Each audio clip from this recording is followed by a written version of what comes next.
इस एपिसोड की स्टार्ट होती है और हम देखते हैं कि वहाँ पर बबाता का सिलेक्ट करा हुआ वही बंदा आ गया था जिसे अब लुओ फेंग को फाइट करनी है।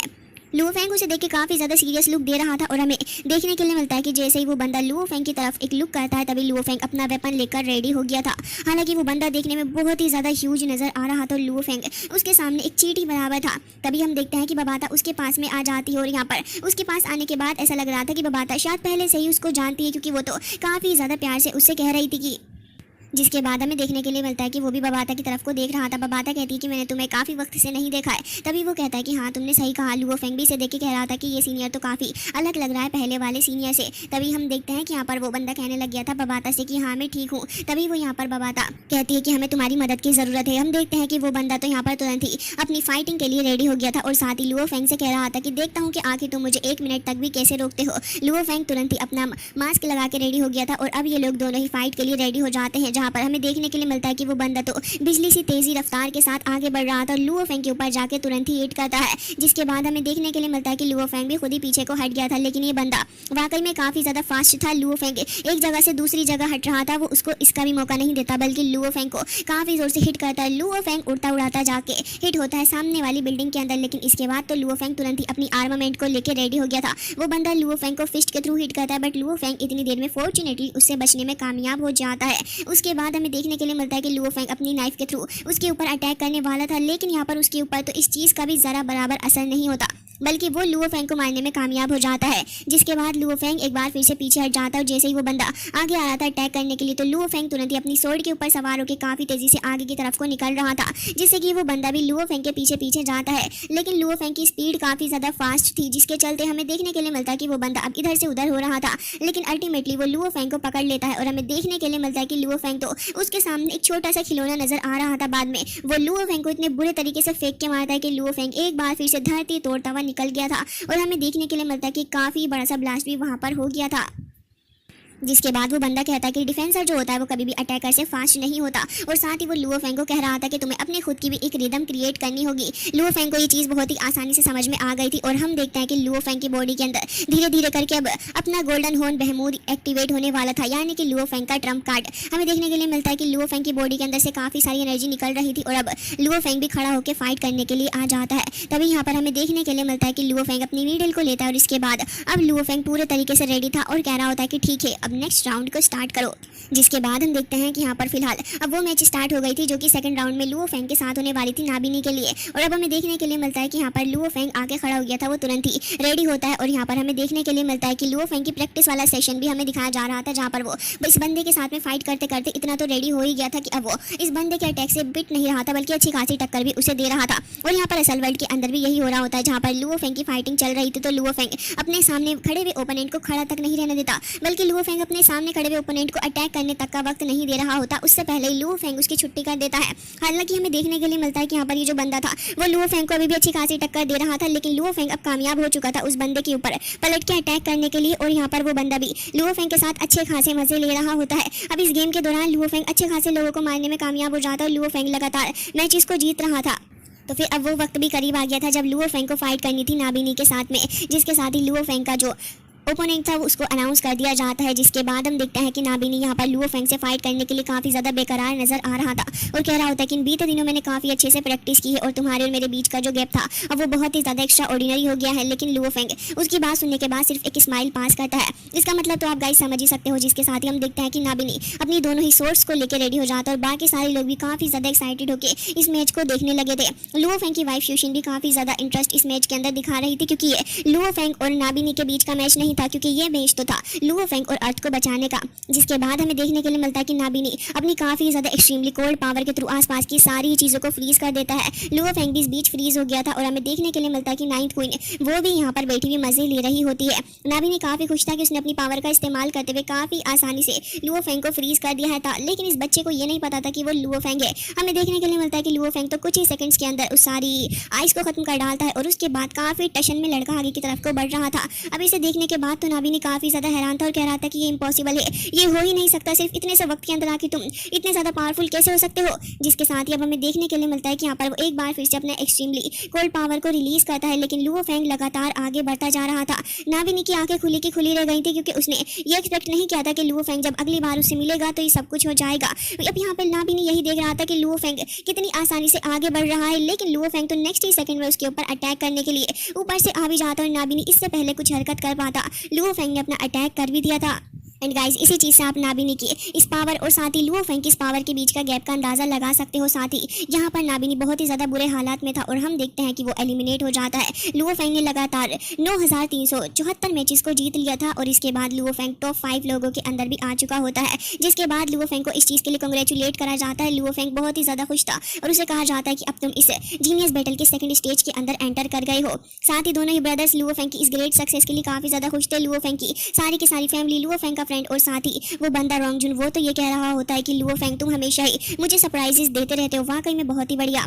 जिसके साथ ही हम 9th क्वीन को देखते हैं जो कि अपने उस गिलास को ही तोड़ देती है और कह रही थी कि आखिर कैसे हो सकता है, ये तो इम्पॉसिबल है कि लुओ फेंग ने नाभिनी को हरा दिया। वो बहुत ही ज़्यादा गुस्से में थी, लेकिन तभी हम देखते हैं कि उसके ग्रैंडपा जो थे वो कह रहे थे कि अगर तुम इस तरीके से अपने इमोशंस के साथ बिहेव करोगी तो मुझे डर है कि तुम कभी भी ट्रूली पावरफुल बन ही नहीं सकती। लुओ फेंग इंडीड एक जीनियस है। जिसके साथ ही हमें स्क्रीन पर लुओ फेंग दिखाया जाता है जो कि काफ़ी ज़्यादा सेटिस्फाइड लग रहा था। अब वक्त आ चुका था कि लुओ फेंग की इस सेलिब्रेशन को सेलिब्रेट करा जाए, क्योंकि यहाँ पर लुओ फेंग ने खुद को प्रूव कर दिया था। हमें देखने के लिए मिलता है कि इसे लोग ऊपर को उछाल रहे होते हैं और काफ़ी ज़्यादा खुशी होते हुए कह रहे थे कि वाकई हमारे थर्ड ब्रदर ने कमाल कर दिया, इतना ज़्यादा टैलेंटेड हमारा थर्ड ब्रदर कैसे हो गया है। साथ ही हम देखते हैं कि लुओ फेंग भी अपने इस मोमेंट को एंजॉय कर रहा था। उसके दोनों ही बच्चे काफ़ी ज़्यादा प्राउड नजर आ रहे थे, लेकिन सडनली लुओ फेंग के एक्सप्रेशन चेंज हो जाते हैं और वो काफ़ी ज़्यादा सीरियस होकर कहता है कि हारग्रेव। अब हारग्रेव का नाम सुनने के बाद तो ये सारे ही लोग और भी ज़्यादा सीरियस हो जाते हैं कि आखिर हारग्रेव यहाँ पर क्या कर रहा है। जिसके बाद हमें देखने के लिए मिलता है कि लुओ फेंग अब आगे की तरफ को जाता है, तभी यहाँ पर वर्चुअल वर्ल्ड के थ्रू यहाँ पर हारग्रेव अपीयर हो गया था। हारग्रेव को देखने के बाद सारे ही लोग हैरान थे क्योंकि सभी को पता था कि हारग्रेव इनका कितना बड़ा ओपोनेंट है। साथ ही हम देखते हैं कि हारग्रेव स्क्रीन के ऊपर वही संदेश लेके आता है जो कि एम्परर ने उसको बोलने के लिए कहा था और वो कह रहा था कि मैं अभी से पढ़ने जा रहा हूँ। सारे लोग लुओ फेंग को काफ़ी ज़्यादा हैरानी से देख रहे थे और कह रहे थे कि अब मैं यहाँ पे हाइलोशियन के एम्परर के सारे ही ऑर्डर्स को तुम्हें बता देता हूँ, और कह रहा था कि क्योंकि तुमने सक्सेसफुली टॉप 5 के अंदर एंटर कर लिया है तो लुओ फेंग तुम टॉप 1000 में से आ गए हो इस यूनिवर्स के अंदर, और इसी की वजह से मैं यहाँ पर तुम्हें बताना चाहूँगा कि मिल्की वे गैलेक्सी अब तुम्हारा हुआ और तुम अब उसके ऑफिशियल लॉर्ड हो। ये सुनने के बाद तो ये लोग बहुत ही ज़्यादा खुश और काफ़ी ज़्यादा एक्साइटेड हो गए थे। हारग्रेव तो तुरंत ही वहाँ से डिसअपियर हो जाता है और हमें देखने के लिए मिलता है कि यहाँ पर लुओ फेंग को फाइनली अर्थ की ओनरशिप मिल चुकी थी, और जिसके साथ ही अब हम श्यूशिन के ब्रदर को देखते हैं जो कि काफ़ी ज़्यादा खुश हो गया था इस चीज़ के बाद और कह रहा था कि वो पर्सन जो कि अर्थ का और एक पूरी की पूरी गैलेक्सी का लॉर्ड है वो मेरा ब्रदर इन लो है। ये कितनी ज़्यादा खुशी की बात है। अब तो ये बंदा कुछ ज़्यादा ही खुशी से उछल रहा था। वो ये भी भूल जाता है कि आसपास के लोग उसको नोटिस कर रहे हैं, लेकिन वो तो बस अपने में ही लगा पड़ा था। साथ ही वो काफ़ी ज़्यादा खुश भी नजर आ रहा होता है और सारे ही लोग उसे काफ़ी ज़्यादा वियर्ड वे में देख रहे थे। हालांकि इसके बाद जब श्यूशिन उसे गुस्से से देखती है तो फिर वो वापस से नॉर्मल हो गया था। सिचुएशन थोड़ी ऑकवर्ड थी तो उसे वापस नॉर्मल बनाने के लिए लुओ फेंग के दोनों ही बच्चे लुओ फेंग को चेयर अप कर रहे थे। लुओ फेंग बेचारा भी थोड़ा साइड में बैठा हुआ था और इस वनरेबल मोमेंट को लुओ फेंग फील कर रहा होता है। थोड़ा स्ट्रेस्ड भी नजर आ रहा था, लेकिन तभी बबाता को देखते हैं जो कि सारी की सारी इंक्वायरी कर रही थी और अब उसे फाइनली इस चीज़ के ऊपर पूरा विश्वास हो जाता है कि हाँ लुओ फेंग अर्थ का गॉड बन गया है, और कह रही थी कि हाँ ये सच है लुओ फेंग कि तुम अब अर्थ के गॉड बन गए हो और अब हमें बिल्कुल ही परेशानी की जरूरत नहीं है, क्योंकि ब्लैक ड्रैगन माउंटेन एम्पायर के लोग अब हमारा कुछ भी नहीं बिगाड़ सकते, क्योंकि इन लोगों के अंदर इतनी हिम्मत है ही नहीं। साथ ही यहाँ पर वो बाकी सारे लोगों के बारे में भी लुओ फेंग को शो कर रही होती है कि सभी इस चीज़ के ऊपर अपनी नज़रें बनाए हुए हैं और सभी ये चीज़ देख रहे हैं। लुओ फेंग अभी भी थोड़ा स्ट्रेस्ड ही नजर आ रहा था, लेकिन तभी हमें देखने के लिए मिलता है कि यहाँ पर लॉर्ड चैन और मिंगुए दोनों ही वहाँ आ गए थे, जिसे देखने के बाद तो यहाँ पर लुओ फेंग भी देख रहा होता है कि आखिर ये दोनों यहाँ क्या कर रहे हैं। तभी वो कह रहे होते हैं कि लुओ फेंग हम तुम्हें मुबारकबाद देने के लिए आए हैं। लुओ फेंग उठकर खड़ा भी हो रहा होता है उनकी रिस्पेक्ट में, लेकिन वो उसे वहीं बैठा रहने के लिए कहते हैं। तभी लुओ फेंग बैठे बैठे ही उन्हें धन्यवाद करता है।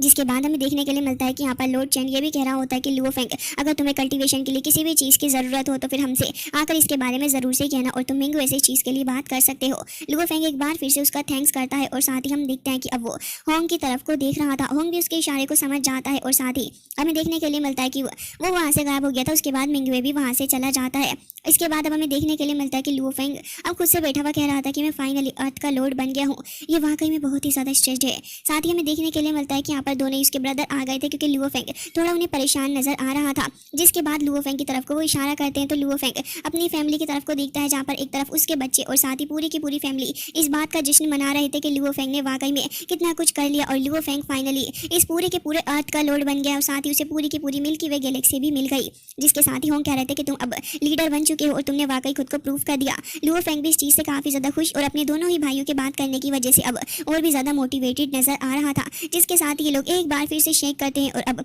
दोनों ही काफ़ी ज़्यादा खुश भी नजर आ रहे थे। तभी हम शैन को देखते हैं जो कि यहाँ पर कह रहा था कि पूरी की पूरी गैलेक्सी उसके अंदर 100 ऑफ मिलियन ऑफ प्लेनेट है, आखिर कैसे वहाँ पर वो 2 मिलियन लिविंग प्लैनेट्स के साथ में है। और साथ ही लुओ फेंग को कह रहा था कि इतने शॉर्ट वक्त के अंदर उसने कितना सब कुछ हासिल कर लिया, पूरी की पूरी गैलेक्सी का ही वो लॉर्ड बन गया है और एक मैं हूँ। साथ ही यहाँ पर उसको स्क्रीन पे नोटिफिकेशन आता है कि सर आपने एक लिविंग प्लैनेट जिसको परचेज किया था उसको आपने हासिल कर लिया और आपको 15 बिलियन ब्लैक ड्रैगन कॉइन्स देने होंगे। इस चीज़ को देख के उसे काफ़ी बुरा लग रहा था क्योंकि उसे ऐसा लग रहा होता कि वो काफ़ी ज़्यादा पीछे रह गया है। साथ ही यहाँ पर वो काफ़ी परेशान था। तो फिर साशा वहाँ पर आ जाती और कह रही थी कि ऑनर क्या हुआ। तभी वो स्क्रीन पर दिखा देता है, जिसके बाद साशा भी सोच में पड़ गई थी और कह रही थी कि वो पर्सन जिसने मुझे बचाया था वो आज एक पूरी की पूरी गैलेक्सी का ओनर बन गया है। साथ ही हम देखते हैं कि अब शैन कह रहा था कि मैंने तो पहली नज़र में ही उसको देख लिया था, मुझे पता था कि वो एक एक्स्ट्रा ऑर्डिनरी पर्सन है, इसलिए ही मैंने एक कदम खुद से आगे बढ़ाया ताकि उसके साथ दोस्त बन सकूं और मेरी आई साइड वाकई में बहुत ही ज़्यादा अच्छी है। ये सारी की सारी बातें वो बता भी रहा था लेकिन अब भी उसे रोना आ रहा होता और वो खुद को कंट्रोल नहीं कर पा रहा था, हंसते हंसते भी रोने लग जाता है बेचारा।